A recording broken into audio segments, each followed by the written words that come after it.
भोवाली की इस छोटी सी कॉटेज में लेटा लेटा मैं सामने के पहाड़ देखता हूँ। पानी भरे सूखे सूखे बादलों के घेरे देखता हूँ। बिना आँखों के झटक झटक जाती धुंध के निष्फल प्रयास देखता हूँ और फिर लेटे लेटे अपने तन का पतझाड़ देखता हूँ। सामने पहाड़ के रूखे हरियाले में रामगढ़ जाती हुई पगडंडी मेरी बाह पर उभरी लंबी नस की तरह चमकती है। पहाड़ी हवाएं मेरी उखड़ी उखड़ी सांस की तरह कभी तेज कभी हौले इस खिड़की से टकराती हैं।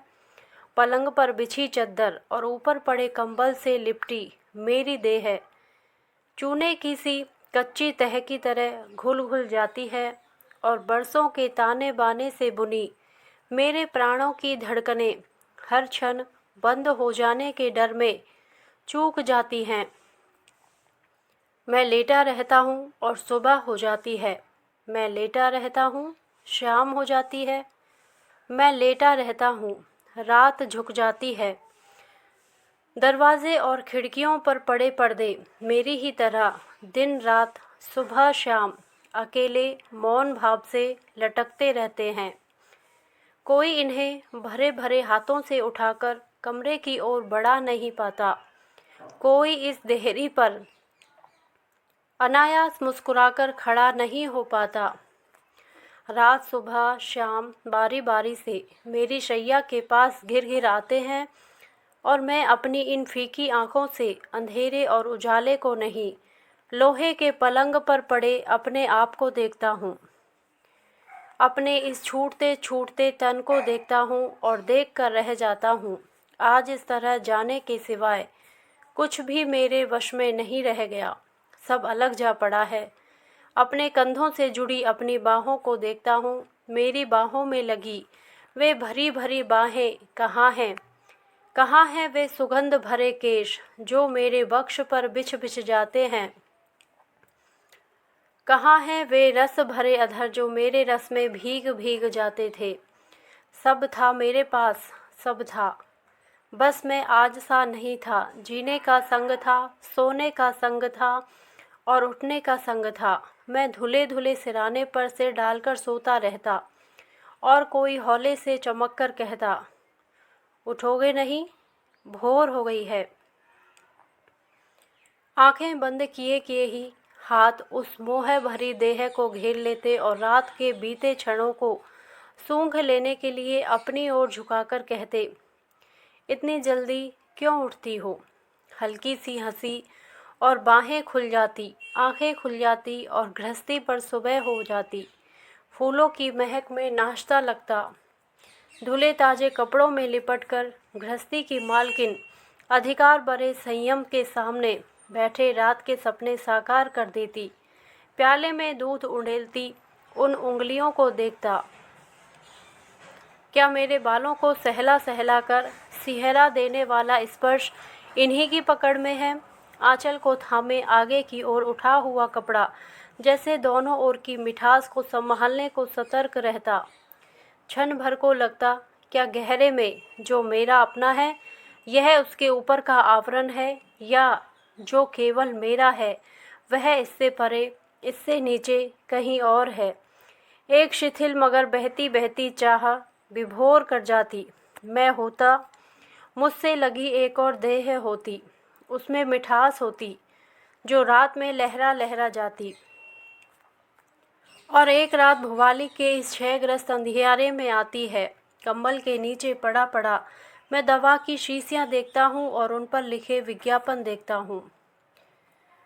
घूंट भरकर अब इन्हें पीता हूँ तो सोचता हूँ, तन के रस रीत जाने पर हाड़ मांस सब काट हो जाते हैं।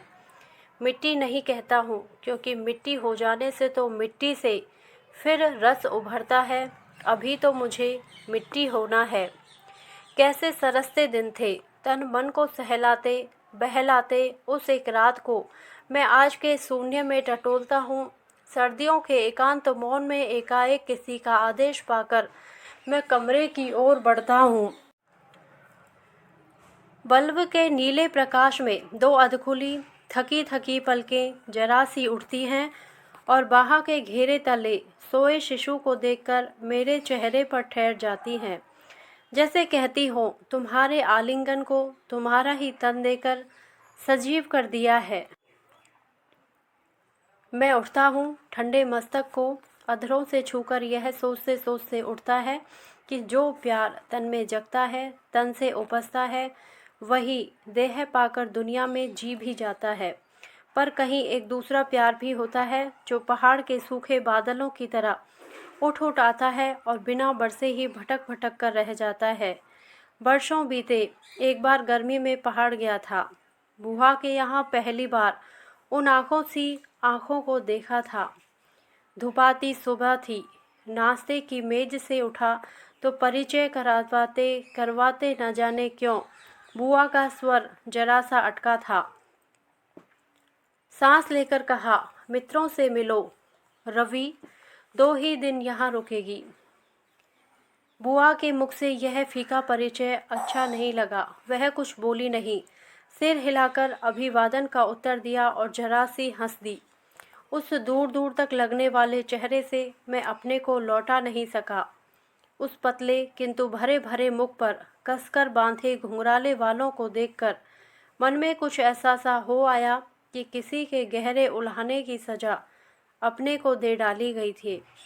सब उठकर बाहर आए तो बुआ के बच्चे उस दुबली देह पर पड़े आंचल को खींच स्नेहवश उन बाहों से लिपट लिपट गई। मन्नो जीजी, बुआ किसी काम से अंदर जा रही थी। खिलखिलाहट सुनकर लौट पड़ी। बुआ का वह कठिन बंधा और खिंचावट को छिपाने वाला चेहरा मैं आज भी भूला नहीं हूँ। कड़े हाथों से बच्चों को छुड़ाती, ठंडी निगाह से मन्नो को देखती हुई ढीले स्वर में बोली, जाओ मन्नो, कहीं घूम आओ। तुम्हें उलझा कर तो ये बच्चे तंग कर डालेंगे। माँ की घुड़की आंखों ही आंखों में समझकर बच्चे एक और हो गए। बुआ के खाली हाथ जैसे झेप कर नीचे लटक गए और मन्नो की बड़ी बड़ी आंखों की घनी पलकें ना उठी ना गिरी, बस एकटक बुआ की ओर देखती गई। बुआ इस संकोच से उभरी तो मन्नो धीमी गति से फाटक से बाहर हो गई थी। कुछ समझ लेने के लिए आग्रह से बुआ से पूछा, कहो तो बुआ, बात क्या है? बुआ अटकी, फिर झिझक कर बोली, बीमार है रवि। 2 वर्ष सैनेटोरियम में रहने के बाद अब सेठ जी ने वहीं कॉटेज ले दी है। साथ घर का पुराना नौकर रहता है। कभी अकेले जी उबाता है तो 4 दिन को शहर चली जाती है। नहीं बुआ, मैं धक्का खाकर जैसे विश्वास नहीं करना चाहता। रवि, जब कभी 4-6 महीने बाद लड़की को देखती हूँ तो भूख प्यास सब सूख जाती है। मैं बुआ की सच्चाई को कुरेद लेने को कहता हूँ। बुआ, बच्चों को एकदम अलग करना ठीक नहीं हुआ। पल भर तो रुक जाती। बुआ ने बहुत कड़ी निगाह से देखा, जैसे कहना चाहती हो तुम यह सब नहीं समझोगे, और अंदर चली गई। बच्चे अपने खेल में जुट गए थे। मैं खड़ा बार बार सिगरेट के धुएं से अपने तन का भय और मन की जिज्ञासा उड़ाता रहा। उलझा सा मैं बाहर निकला और उतरकर झील के किनारे किनारे हो गया। सड़क के साथ साथ इस ओर छां थी, उछल आती पानी की लहरें कभी धूप से रुपहली हो जाती थी। देवी के मंदिर के आगे पहुंचा तो रुका, जंगले पर हाथ टिकाए, झील में नौकाओं की दौड़ को देखता रहा। बलिष्ठ हाथों में चप्पू थामे कुछ युवक तेज रफ्तार से ताली ताल की ओर जा रहे हैं। पीछे की कश्ती में अपने तन मन से बेखबर एक प्रौढ़ बैठे ऊँघ रहे हैं।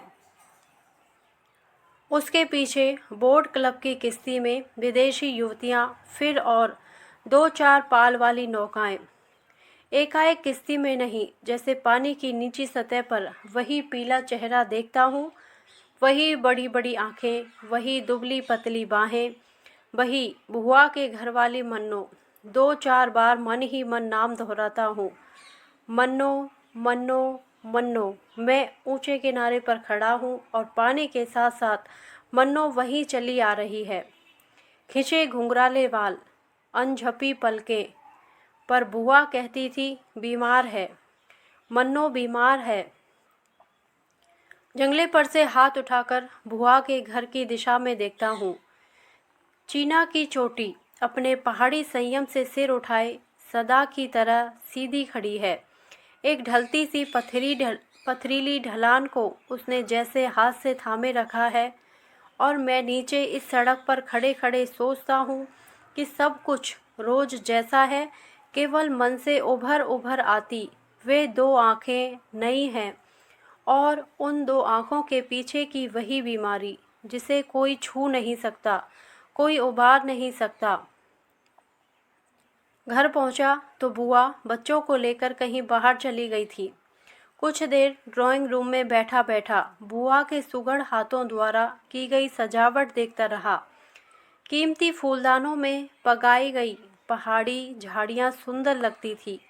कैबिनेट पर बड़ी फ्रेम में लगे सपरिवार चित्र के आगे खड़ा हुआ तो बुआ के साथ खड़े फूफा की ओर देखकर सोचता रहा कि बुआ के लिए इस चेहरे पर कौन सा आकर्षण है जिससे बंधी बंधी वह दिन रात वर्ष मास अपने को निभाती चली आती है। पर नहीं, बुआई के घर में होकर यह सोचना मन के शील से परे है। झिझक कर ड्राइंग रूम से निकलता हूँ और अपने कमरे की सीढ़ियाँ चढ़ जाता हूँ। सिगरेट जलाकर झील के दक्कनी किनारे पर खुलती खिड़की के बाहर देखने लगता हूँ। हरे पहाड़ों के छोटे बड़े आकारों में टीन की लाल लाल छतें और बीच बीच में मटियाली पगडंडियाँ। बुआ खाने तक लौट आएगी और मन्नो भी तो।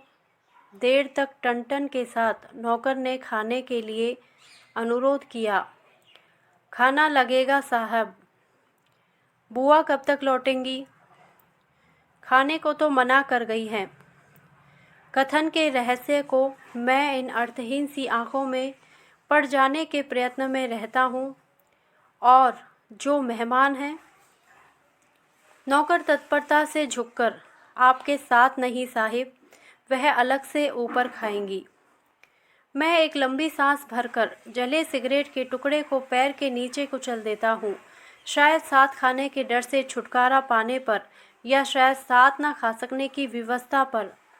इस दिन खाने की मेज पर अकेले खाना खाते खाते क्या सोचता रहता था, आज तो याद नहीं। बस इतना याद है, कांटे छुरी से उलझता बार बार मैं बाहर की ओर देखता था। मीठा कौर मुंह में लेते ही घोड़े की टाप सुनाई दी। ठिठक कर सुना, सलाम साहिब। धीमी मगर सधी आवाज़। 2 घंटे तक पहुंच सकोगे ना? जी हुजूर। सीढ़ियों पर आहट हुई और अपने कमरे तक पहुंचकर ख़त्म हो गई। खाने के बर्तन उठ गए, मैं उठा नहीं। दोबारा काफ़ी पी लेने के बाद भी वहीं बैठा रहा। एकाएक मन में आया कि किसी छोटे से परिचय से मन में इतनी दुविधा उपजा लेना कम छोटी दुर्बलता नहीं है। आखिर किसी से मिल ही लिया हूँ तो उसके लिए ऐसा सा क्यों हुआ जा रहा हूँ। घंटे भर बाद में किसी की पैरों चली सीढ़ियों पर ऊपर चढ़ा जा रहा था। खुले द्वार पर पर्दा पड़ा था, हौले से थाप दी। चले आइए। पर्दा उठाकर देहरी पर पांव रखा। हाथ में कश्मीरी शॉल लिए मन्नो अटैची के पास खड़ी थी। देखकर चौंकी नहीं। सहज स्वर में कहा, आइए, और सोफे पर फैले कपड़े उठाकर कहा, बैठिए। बैठते बैठते सोचा, बुआ के घर भर में सबसे अधिक सजा और साफ कमरा यही है। नया नया फर्नीचर, कीमती पर्दे और इन सब में हल्के पीले कपड़ों में लिपटी मन्नो। अच्छा लगा। बात करने को कुछ भी न पाकर बोला, आप लंच तो? जी ले चुकी हूँ। और भरपूर निगाहों से मेरी ओर देखती रही। मैं जैसे कुछ कहलवा लेने को कहता हूँ। बुआ तो कहीं बाहर गई हैं। सिर हिलाकर मन्नो शॉल की तह लगाती है और सूटकेस में रखते रखते कहती है, शाम में पहले ही नीचे उतर जाऊंगी। बुआ से कहिएगा एक दिन को आई थी। बुआ तो आती ही होंगी। इसका उत्तर इसका उत्तर न शब्दों में आया न चेहरे पर। कहते कहते एक बार रुका, फिर न जाने कैसे आग्रह से कहा, एक दिन और नहीं रुक सकेंगी। वह कुछ बोली नहीं, बंद करते सूटकेस पर झुकी रही। फिर पल भर बाद जैसे स्नेह भरे हाथ से अपने बालों को छुआ और हंसकर कहा, क्या करूंगी यहाँ रहकर। भुवाली के इतने बड़े गांव के बाद यह छोटा सा शहर मन को भाता नहीं। वह छोटी सी खिलखिलाहट, वह कड़वाहट से भरे का व्यंग, आज इतने वर्षों के बाद भी मैं वैसे ही बिल्कुल वैसे ही सुन पाता हूँ। वही शब्द है, वही हंसी है और वही पीली सी सूरत। हम संग संग नीचे उतरे थे। मेरी बाह पर मन्नों का कोट था। नौकर और माली ने झुककर सलाम किया और अतिथि से इनाम पाया। साइस ने घोड़े को थपथपाया। हुजूर चढ़ेंगी? उड़ी उड़ी नज़र उन आँखों की बाह पर लटके कोट पर अटकी। पैदल आऊँगी, थोड़ा आगे आगे लिए चलो। चाहा कि घोड़े पर चढ़ जाने के लिए अनुरोध करूं, पर कह नहीं पाया। फाटक से बाहर होते होते वह पल भर को पीछे मुड़ी, जैसे छोड़ने के पहले घर को देखती हो। फिर एकाएक अपने को संभाल कर नीचे उतर गई। राह में कोई भी कुछ बोला नहीं। टैक्सी खड़ी थी, सामान लगा। ड्राइवर ने उन कठिन क्षणों को मानकर भांपकर कहा, कुछ देर है साहिब। मन्नो ने इस बार कहीं नहीं देखा। कोट लेने के लिए मेरी ओर हाथ बढ़ा दिया। वह कार में बैठी। कुली ने तत्परता से पीछे से कंबल निकाला और घुटनों पर डालते हुए कहा, कुछ और मैम साहब। घुंघराली छां ढीली सी होकर सीट के साथ जा टिकी। घुटनों पर पतली पतली सी विवश बाहें फैलाते हुए धीरे से कहा, नहीं नहीं, कुछ और नहीं, धन्यवाद। अधखुले कांच में अंदर झांका। मुख पर थकान के चिन्ह थे। बाहों में मछली मुखी कंगन थे। आंखों में क्या था यह मैं पढ़ नहीं पाया। वह पीली पतझड़ी दृष्टि उन हाथों पर जमी थी जो कंबल पर एक दूसरे से लगे मौन पड़े थे। कार स्टार्ट हुई। मैं पीछे हटा और कार चल दी। विदाई के लिए न हाथ उठे न अधर हिले। मोड़ तक पहुंचने तक पीछे के शीशे से सादगी से बंधा बालों का रिबन देखता रहा और देर तक वह दर्दीले धन्यवाद की गूंज सुनता रहा। नहीं नहीं, कुछ और नहीं। वे पल अपनी कल्पना में आज भी लौटाता हूँ तो जी को कुछ होने लगता है। उस कार को भगा ले जाने वाली सूखी सड़क से घूमकर मैं ताल के किनारे किनारे चला जा रहा हूँ। अपने को समझाने बुझाने पर भी वह चेहरा, वह बीमारी मन पर से नहीं उतरती। रुक रुक कर, थक थक कर, जैसे मैं उस दिन घर की चढ़ाई चढ़ा था, उसे याद कर आज भी निढाल हो जाता हूँ। घर पहुँचा। बरामदे में से कुली फर्नीचर निकाल रहे थे। मन धक्का खाकर रह गया तो उस मन्नों के कमरे की सजावट, सुख सुविधा सब किराए पर बुआ ने जुटाए थे। दोपहर में बुआ के प्रति जो कुछ जितना भी अच्छा लगा था वह सब उल्टा हो गया। आगे बढ़ा तो द्वार पर बुआ खड़ी थी।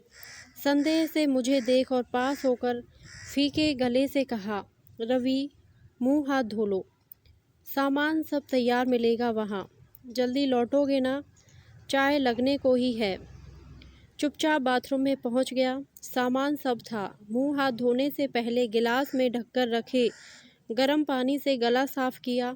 ऐसा लगा किसी की घुटी घुटी जकड़ से बाहर निकल आया हूँ। कपड़े बदलकर चाय पर जा बैठा। बच्चे नहीं, केवल बुआ थी।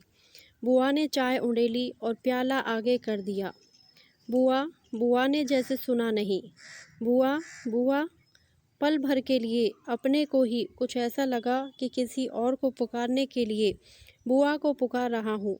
बुआ ने विवश हो आंखें ऊपर उठाई। समझ गया कि बुआ चाहती है कुछ कहूँ नहीं, पर मैं नहीं रुका। बुआ, 2 दिन की मेहमान तो एक ही दिन में चली गई। बुआ चम्मच से अपनी चाय हिलाती रही, कुछ बोली नहीं। इस मौन से और भी निर्दयी हो आया। कहती थी, बुआ से कहना मैं एक ही दिन को आई थी। इसके आगे बुआ जैसे कुछ और सुन नहीं सकी। गहरा लंबा श्वास लेकर आहत आंखों से मुझे देखा। तुम कुछ और नहीं कहोगे रवि, और चाय का प्याला वही छोड़ कमरे से बाहर हो गई। उस रात दौरे से फूफा के लौटने की बात थी। नौकर से पूछा तो पता लगा 2 दिन के बाद आने का तार आ चुका है। चाहा एक बार बुआ के कमरे तक हो आऊं, संकोचवश पांव उठे नहीं। देर बाद सीढ़ियों में अपने को पाया तो सामने मन्नों का खाली कमरा था। आगे बढ़कर बिजली जलाई, सब खाली था, न परिंदे, न फर्नीचर, न मन्नो। एकाएक अंगीठी में लगी लकड़ियों को देख मन में आया, आज वह यहाँ रहती तो रात देर गई इसके पास यहीं बैठी रहती, और मैं शायद इसी तरह जैसे अब यहाँ आया हूँ उसके पास आता। उसके यह सब क्या सोच रहा हूँ, क्यों सोच रहा हूँ? किसी अनदेखे भय से घबराकर नीचे उतर आया। खिड़की से बाहर देखा, अंधेरा था। सिरहाना खींचा, बिजली बुझाई और बिस्तर पर पड़े पड़े भुवाली की वह छोटी सी कॉटेज देखता रहा जहाँ अब तक मन्नू पहुँच गई होगी। रवि, मैं चौंका नहीं, यह बुआ का स्वर था। बुआ अंधेरे में ही पास आ बैठी और हौले हौले सिर हिलाती रही। बुआ। बुआ का हाथ पल भर को थमा, फिर कुछ झुककर मेरे माथे तक आ गया। रुंधे स्वर से कहा, रवि, तुम्हें नहीं, उस लड़की को दुलारती हूँ। अब यह हाथ उस तक नहीं पहुँचता। मैं बुआ का नहीं, मन्नों का हाथ पकड़ लेता हूँ। बुआ देर तक कुछ बोली नहीं, फिर जैसे कुछ समझते हुए अपने को कड़ा कर बोली, रवि, उसके लिए कुछ मत सोचो, उसे अब रहना नहीं है। मैं बुआ के स्पर्श तले सिहर कर कहता हूँ, बुआ, मुझे ही कौन रहना है। आज वर्षों बाद भुवाली में पड़े पड़े मैं असंख्य बार सोचता हूँ कि उस रात में अपने लिए यह क्यों कह गया था। क्यों कह गया था वे अभिशाप के बोल जो दिन रात मेरे इस तन मन पर से सच्चे उतरे जा रहे थे। सुनकर बुआ को कैसा लगा नहीं जानता। वह हाथ खींचकर उठ बैठी, रोशनी की ओर पूरी आंखों से मुझे देखकर अविश्वास और भर्त्सना से बोली, पागल हो गए हो रवि, उसके साथ अपनी बात जोड़ते हो जिसके लिए अब कोई राह नहीं रह गई, कोई और राह नहीं रह गई। फिर कुर्सी पर बैठते बैठते कहा, रवि, तुम तो उसे सुबह शाम तक ही देख पाए हो। मैं बरसों से उसे देखती आई हूँ और आज पत्थर सी निष्ठुर हो गई हूँ।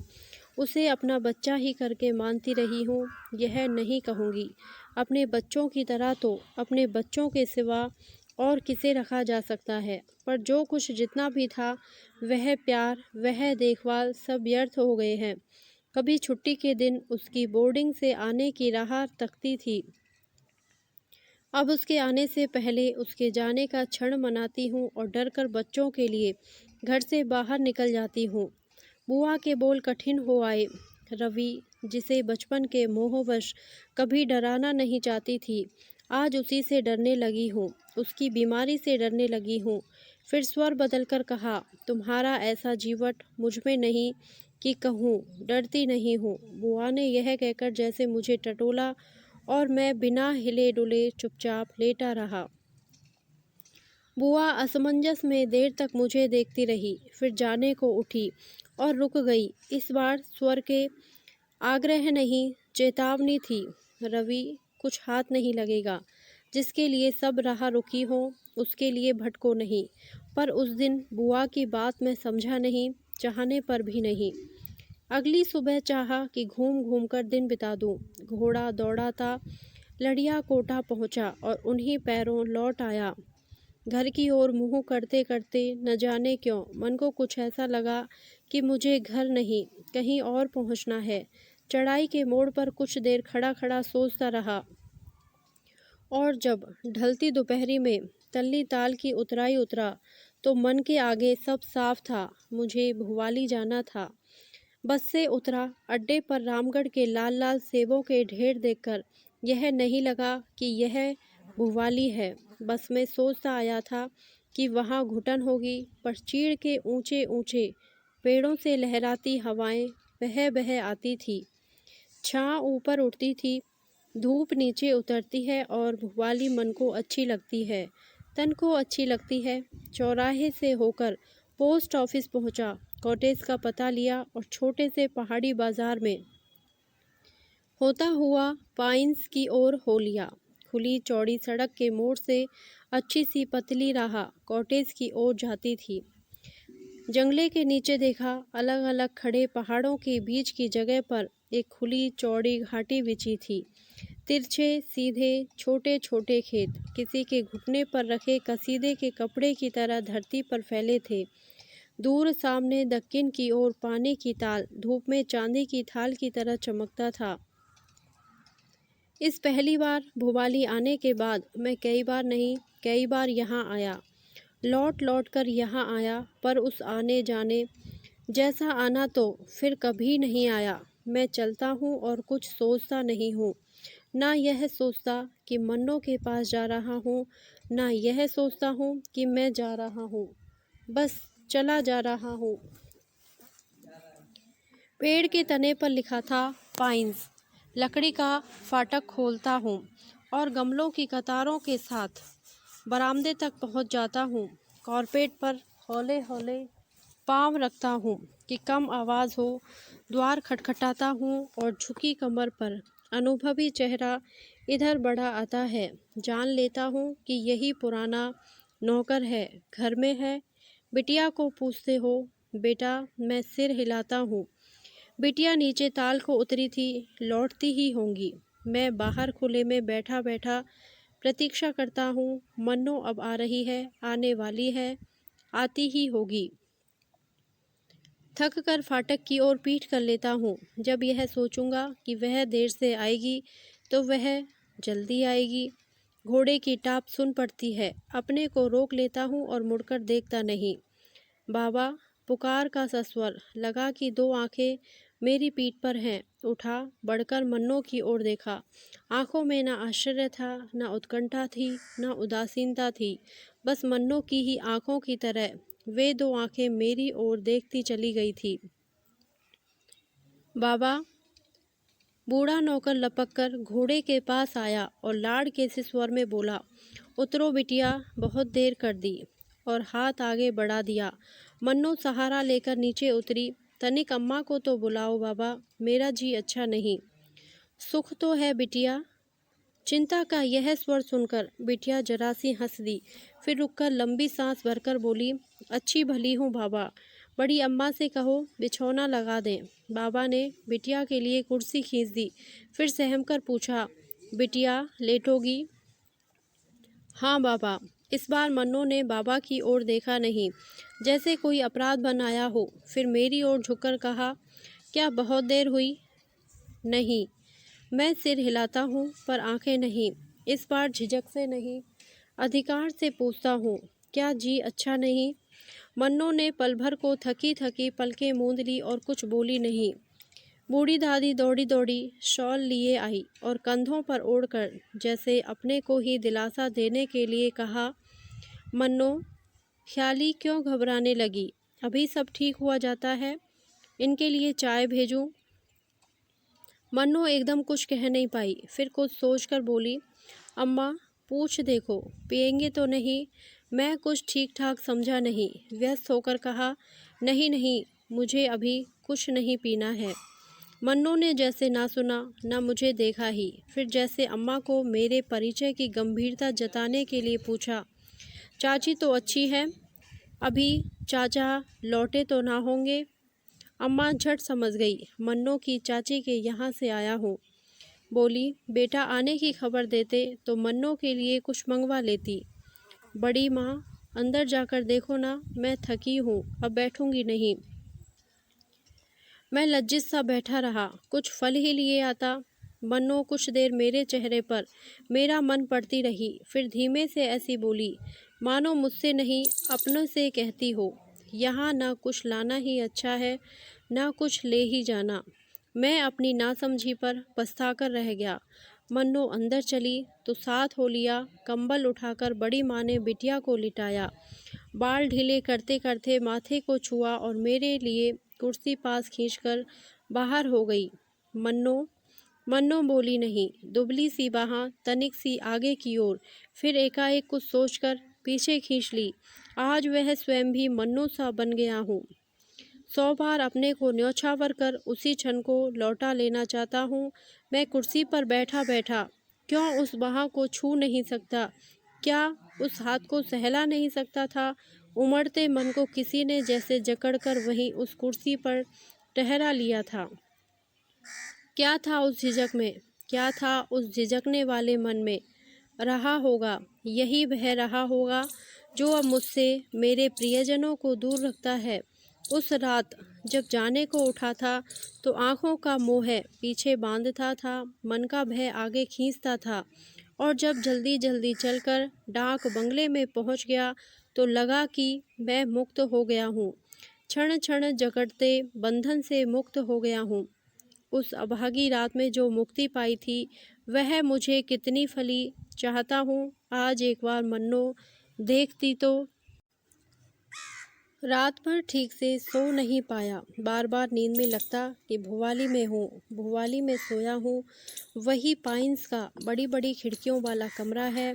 मन्नो के पलंग पर लेटा हूँ और पास पड़ी कुर्सी पर बैठी बैठी मन्नो अपनी उन्हीं दो आँखों से मुझे निहारती है।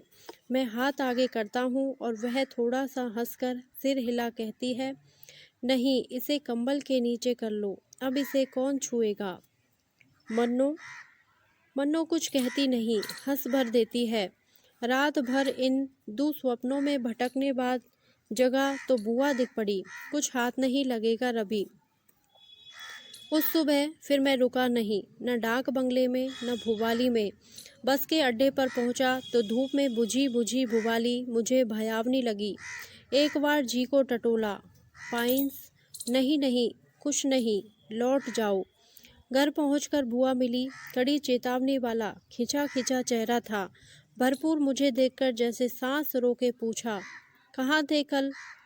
रानी खेत तक गया था बुआ। कह तो जाते, मैं न जाने किस उलझन में आया था।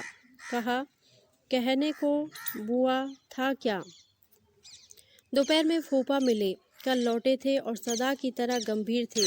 खाना खाते उन्हें देखता रहा।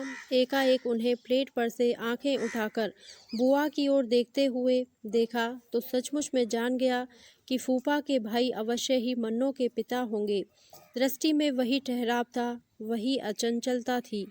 फूफा ने खाने पर से उठते उठते उलझे से स्वर में मुझसे पूछा, रवि, बुआ तुम्हारी लखनऊ तक जाना चाहती है, पहुंचा आ सकोगे? हाँ जी, सकूँगा। मैं, बुआ और बच्चे नैनी से नीचे उतर रहे हैं। मैं पीछे की सीट पर बैठा बैठा विदा हो जाने की आकस्मिकता को सिगरेट के धुएं में भूल जाने का प्रयत्न करता हूँ। चौड़े मोड़ से बस नीचे की ओर मुड़ी।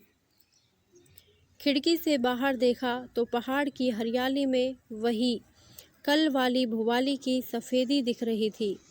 काठ गोदाम से लखनऊ एक रात बुआ की ससुराल रुककर बुआ से विदा लेने गया तो बुआ ने पूछा, लौट जाने की सोचते हो? रवि, कुछ दिन यहीं रुको। नहीं बुआ। बुआ इस नहीं को एकाएक स्वीकार नहीं कर सकी। पास बिठाकर कुछ देर देखती रही, फिर स्नेह से कहा, कहाँ जाओगे? बुआ, कुछ पता नहीं। बुआ कुछ कहना चाहती थी पर कह नहीं पा रही थी। कुछ रुकते रुकते कहा, रवि, तुम्हारे फूफा तो तुम्हारे वापस नैनी लौटने को कहते थे। नहीं बुआ, अब तो दक्कन जाऊंगा, पिताजी के पास। बुआ को जैसे विश्वास ना हुआ। कुछ याद सी करती बोली, रवि, इस बार तुम्हें नैनी में अच्छा नहीं लगा? नहीं नहीं बुआ। बुआ चाहती थी मुझसे कुछ पूछे। मैं चाहता था बुआ से कुछ कहूँ पर किसी से भी शब्द जुड़े नहीं। स्टेशन पर जाने लगा तो बुआ के पांव छुए। बुआ बहुत बड़ी नहीं है मुझसे, पिताजी की सबसे छोटी मौसेरी बहन होती हैं, पर दिल में कुछ ऐसा सा लगा कि बुआ का आशीर्वाद चाहता हूँ। बुआ हैरान हुई, फिर हंसकर बोली, रवि, तुमने पांव छुए हैं तो आशीर्वाद जरूर दूंगी, बहुत सुंदर बहू पाओ। मैं न हंसा न लजाया। बुआ चुप सी रह गई। जिस नटखट भाव से वह कुछ कह गई थी उसे मानो अंधे के संकोच ने घेर लिया। टिकट लिया, कुली के पास सामान छोड़ प्लेटफॉर्म पर घूमने लगा। आमने सामने कोई गाड़ी नहीं थी। लाइनों पर बिछे खालीपन ने उलझे मन को एकाएक खोल दिया। जो कुछ भी सोच रहा था सोचता चला गया। मन न भुवाली पर अटका था, न पाइन्स पर, न मन्नों पर। पिछला सब बीत गया लगा। बुआ का आशीर्वाद कल्पना में मुखर आया। घर होगा, घर की रानी होगी, मैं होऊंगा। बुआ का आशीर्वाद झूठ नहीं निकला, सच में ही मेरा घर बना। सुंदर घरनी आई, उसे मैं ही ब्याह कर लाया। पर उस दिन जहाँ का टिकट ले लिया था, वहाँ की गाड़ी मुझे खींचकर उस प्लेटफॉर्म पर से ले जा नहीं सकी। गाड़ी आ लगी, कुली सामान लगाता है और मैं बाहर खड़े खड़े देखता हूँ। मुसाफिर, कुली, सामान, बच्चे, बूढ़े। साहिब, गाड़ी छूटने में 10 मिनट है। मैं अपनी घड़ी देखता हूँ और सिर हिला देता हूँ कि मैं जानता हूँ।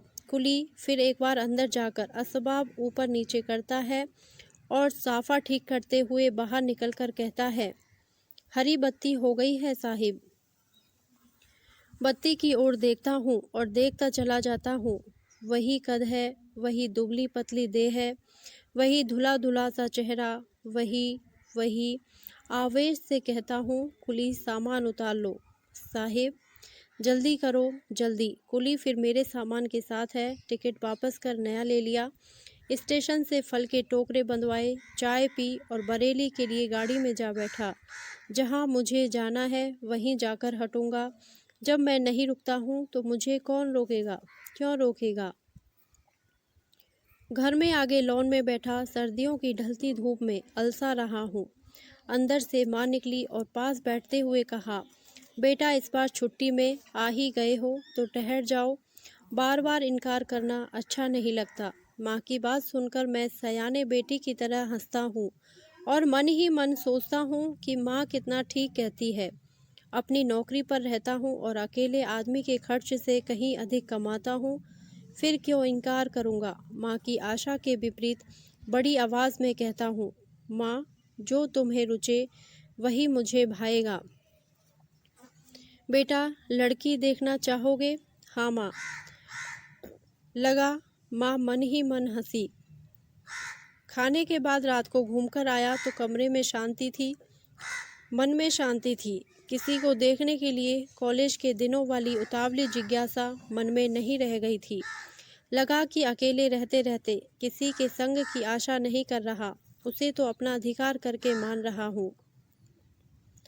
हाथ में किताब लेकर रात को लेटा तो पढ़ते पढ़ते ऊब गया। आंखों के अंधेरे में देखा किसी पहाड़ पर चढ़ा जा रहा हूँ। दूर चीड़ के पेड़ों के झुंड दिखते हैं।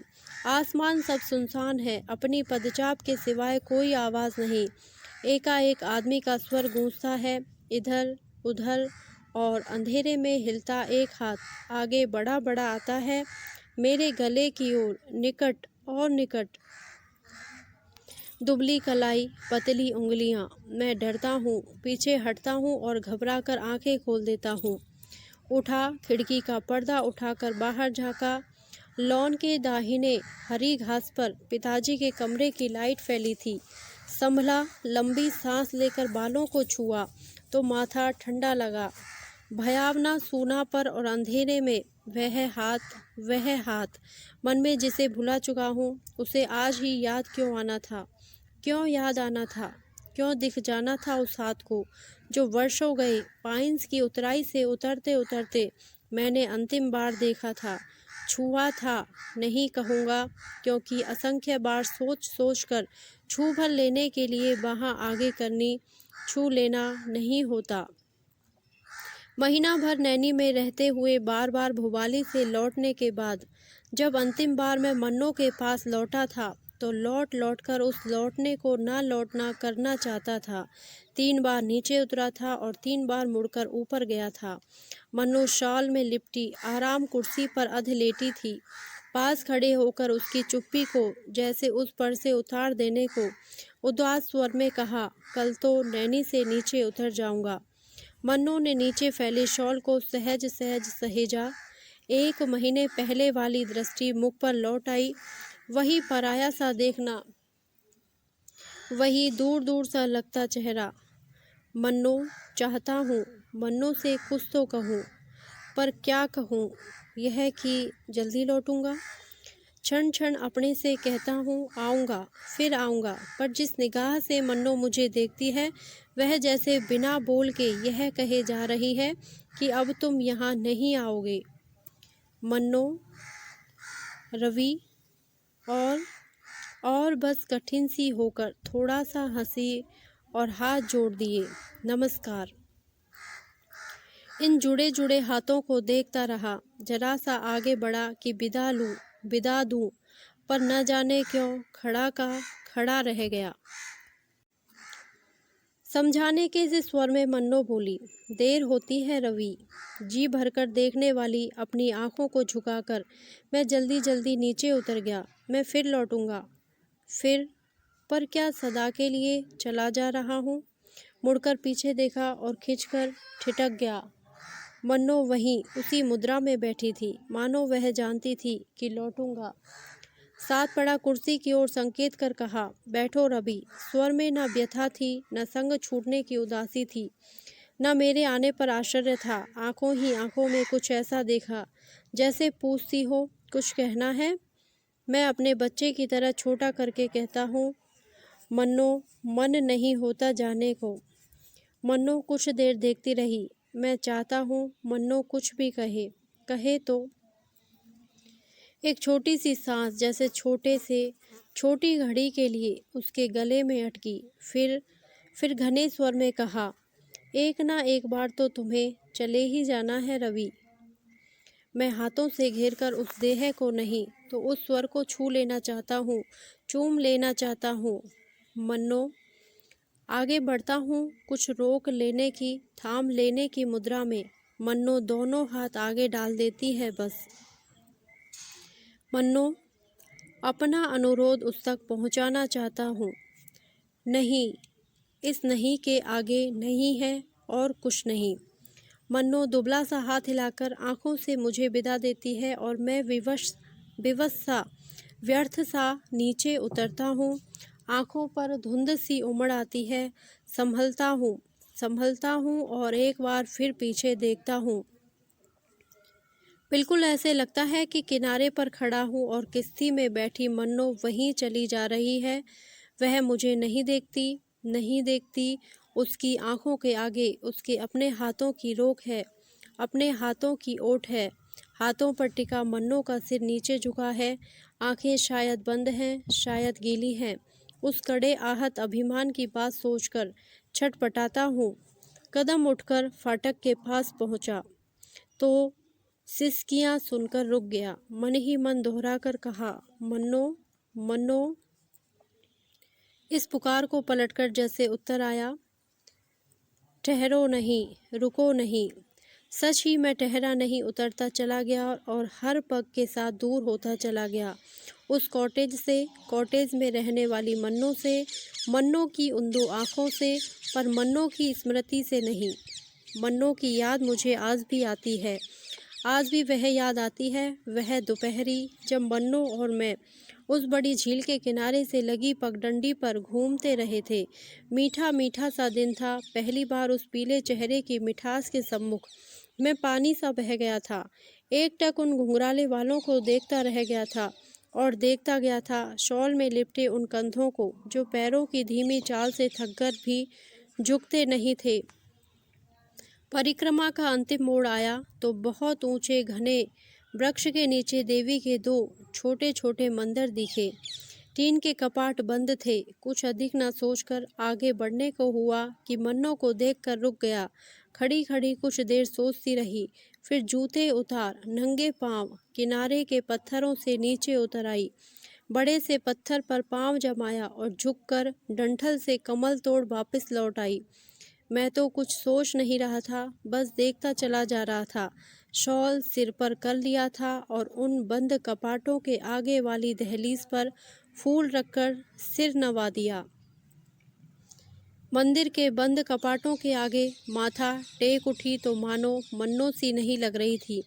ऐसे देखा कि यह झुकी छाया मन्नो नहीं, कोई व्यर्थ हो गई व्यवस्था हो जिसने भाग्य के इन बंद कपाटों के आगे माथा टेक दिया था इस निर्मम अकेलेपन के लिए मन में ढेर सा दर्द उठाया। बहते से स्वर में कहा, दर्शन करने का मन हो मन्नो तो किसी से पुजारी का स्थान पूछूं।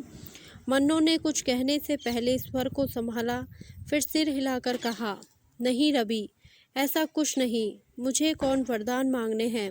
अपने लिए तो कपाट बंद हो गए हैं। बस इतना ही चाहती हूँ, यह कपाट उनके लिए खुले रहे जिनसे बिछुड़कर मैं अलग आ पड़ी हूँ। मन्नो को छूने का भय, उसके रोग का भय जो अब तक मुझे रोकता था, बांधता था, अलग जा पड़ा। झील की ठंडी हवा में फहराते से घुंघराले वालों पर झुककर बाहां से घेरते हुए कहा, मन्नो। मन्नो चौंकी नहीं, कंधे पर पड़ा हाथ धीरे से अलग कर दिया और समूची आंखों से देखते हुए बोली, रवि, जिसे तुम झेल नहीं सकते उसके लिए हाथ ना बढ़ाओ। आवाज़ में ना उलाहना था, ना व्यंग था, ना कटुता। बस जो कहने को था वही कहा गया। इस कहने का उत्तर मैं उस दिन नहीं दे पाया, बार बार मन्नो के पास जाने पर भी नहीं दे पाया, और नहीं दे पाया विदा के उन क्षणों में जब मन्नो को रोता छोड़ मैं अंतिम बार पाइंस की उतराई उतरता चला गया था। जिस दुर्बलता से कायर बनकर डरा था वह आज अपने पर ही बीत गई है। आज अपने लिए, मन्नो के लिए उस कायरता को कोसता हूँ। घर में चहल पहलती, माँ को सुंदर बहू मिली, मुझे भली संगनी। भोलेपन से मुस्कुराती मीरा को देखता हूँ तो कहीं खो जाने को मन चाहता है, लेकिन अब खोऊंगा क्यों। अब तो बंध गया हूँ, बंधा ही रहूँगा। आसपास नाते रिश्ते हैं, मित्र बंधु हैं। ब्याह वाले घर के ऊंचे कहे कहे सुनकर खुशी से मन उमड़ उमड़ जाता है। कैसा आयोजन है यह भी। एक दिन जो बात शुरू हो जाती है उसे संपूर्णतया पूर्ण कर दिया जाता है। इतने समूचे मन से ब्याह के सिवाय और क्या होता है, जो संपन्न होकर एक टेक पर, एक विराम पर पहुंच जाता है। तन मन, घर द्वार, अंदर बाहर सब एक ही प्यार में भीग जाते हैं। कल मीरा को लेकर समुद्र किनारे चला जाऊंगा। महीना भर रुककर वहाँ के लिए प्रस्थान करेंगे जहाँ अब तक मैं बेघर सा होकर रहता रहा हूँ। उस अपार असीम सागर के किनारे एक दूसरे पर छा छा जाते हम घंटों घूमते रहे, बीच बीच में ठहरते और मोहवश एक दूसरे में छिपे अपने अपने प्यार को चूमते। सुबह शाम, दिन रात, कहाँ छिपते कहाँ डूबते यह हम देख देख कर भी नहीं देखते थे। इसके बाद प्रहरों की तरह बीत गए वे 10 वर्ष, संग संग लगे विछोह से दूर, मग्न दिन रात, मीरा और बच्चों से दूर इस कॉटेज में पड़ा पड़ा। आज भी पीछे लौटता हूँ तो बहुत निकट से किसी सांस का स्वर सुनता हूँ। हम कितने सुखी हैं, कितने। चाहता हूँ किसी की आंखों में देखकर इसका उत्तर दूँ, किसी को छूकर कुछ कहूँ, पर सुनने वाला कोई नहीं। बच्चों के लिए मीरा ने मेरा मोह छोटा कर लिया। गए महीने रानीखेत जाते मीरा बच्चों के संग घंटे भर को यहाँ रुकी थी। बरामदे में लेटे लेटे उन तीनों को ऊपर आते देखता रहा। फाटक पर पहुंचकर मीरा पल भर को ठिठकी थी, फिर दोनों हाथों से बच्चों को घेरे के अंदर ले आई। मुन्ना, रानी, प्रणाम करो बेटा। बच्चों के झिझक से बंधे हाथ मेरी ओर उठे, देखकर कंठ भराया। मेरा भाग्य मुझसे दूर, मुझसे अलग जा पड़ा है। मेरे ही बच्चे आश्चर्य की दृष्टि से मुझे देख माँ की आज्ञा का पालन कर रहे हैं। मीरा जब तक रही आंखें पहुँचती रही, कुछ कहने को, कुछ पूछने को उसका स्वर बंधा नहीं। अपने सुंदर सुकुमार बच्चों को अपने ही डर के कारण पूरी तरह निरख नहीं पाया। केवल मीरा की ओर देखता रहा कि जो आज मुझे मिलने आई है उसमें मेरी पत्नी कहाँ है। कहाँ है वह जो सचमुच में मेरी थी। भरी आंखों से मीरा की कलाई की घड़ी देखने को निठुराई से आहत हो मैं फटी फटी रूखी दृष्टि से फाटक की ओर देखने लगा कि मेरा ही परिवार कुछ क्षण में मुझे यहाँ अकेला छोड़ मुझसे दूर चला जाएगा। एक बार मन हुआ कि बच्चों को पकड़ने वाली उन 2 बाहों को अपनी ओर खींचकर कहूँ, मैं तुम्हें नहीं जाने दूंगा, नहीं जाने दूंगा। पर बच्चों की छोटी छोटी आंखों का अपरिचय उस आवेश को दूर तक काटता चला गया। चौंक कर देखा, मीरा पास आकर झुकी और अधरों से मस्तक छूकर हौले से पीछे हट गई। उठ बैठा कि एक बार प्यार दूं, एक बार प्यार लूं, कि हाथों में मुंह छिपा रोते रोते मीरा इन बाहों से आ लगी। मीरा की आंखों से भीगी अपनी रोती आंखों को पोंछकर आसपास देखा तो टूटा बांध सब कुछ बहा ले गया था। ना पास मीरा थी, ना बच्चे। तकियों के सहारे सिर ऊंचा करके देखा, उतराई के तीसरे मोड़ पर तीनों चले जा रहे थे। मीरा मेरी ओर से पीठ मोड़े आगे की ओर झुकी थी। बच्चे एक दूसरे की उंगली पकड़े कभी माँ को देखते थे, कभी राह को। सांस रोके प्रतीक्षा करता रहा, पर किसी ने पीछे नहीं देखा, ना मीरा ने, ना मेरे बेटे ने। केवल छोटी रानी के बालों में गुथा गुलाबी रिबन देर तक हिल हिलकर मेरी आंखों से कहता रहा, पापा हम चले गए। सच ही सब चले गए हैं, इसलिए नहीं कि उन्हें जाना था, इसलिए कि मैं चला जा रहा हूँ। ऐसे ही एक दिन मन्नू के जाने को भांपकर मैं उतराई से उतरता चला गया था। मेरी ही तरह अकेले में मन्नो रोई थी। अब जान पाया हूँ कि हाथों में मुंह छिपाकर वह रोना कितना अकेला था। पर इस बार जाकर बरसों मैंने मन्नो की सुध ही नहीं ली। जब कभी नींद में देखता वह दुबली देह है, बड़ी बड़ी आंखें और कंबल पर फैली पतली पतली बाहें, तो जागकर उद्वेग से मीरा की ओर बढ़ जाता। एक बार दौरे पर लखनऊ आया तो बुआ मिली। देर तक इधर उधर की बातें करने के बाद एकाएक स्वर बदलकर बोली, रवि, मन्नो तो अब नहीं रही। नहीं बुआ, मैं पिता हो जाने के गांभीर्य को संभालते कहता हूँ। नहीं बुआ, बुआ जैसे मुझे कई वर्षों पहले के उस रवि को कहती है। रात को सोई तो जगी नहीं, अम्मा छुट्टी पर थी। सुबह सुबह ख्याली अंदर आया तो सांस चुक गई थी। मैं रुंधे गले से जैसे कुछ पूछने को कहता हूँ, बुआ। बुआ आंख पहुँचती पहुँचती कुछ सोचती रही, फिर दर्द से बोली, रवि एक बार उसे पत्र तो लिखते। मैं रुमाल से रुलाई सोखने लगा। तुम्हारे नाम का एक पार्सल छोड़ गई थी अलमारी में। खोला तो जर्सी थी। दूसरे दिन बुआ के पास फिर आया तो जल्दी जल्दी पाँव छूकर कहा, अच्छा बुआ। रवि, बुआ की वही कल वाली आवाज़ थी। मैंने सिर हिलाकर घोर विवशता के से स्वर में कहा, नहीं बुआ, नहीं। बुआ समझ गई। मैं कुछ भी जानना नहीं चाहता हूँ, पर जैसे मन ही मन मन्नों के लिए टूट कर बोली, यही बार बार सोचती हूँ कि जिसके प्यार को भी कोई ना छू सके, ऐसा दुर्भाग्य उसे क्यों मिला, क्यों मिला। लखनऊ से लौटकर मैं कई दिन मन से मन्नों को उतार नहीं पाया।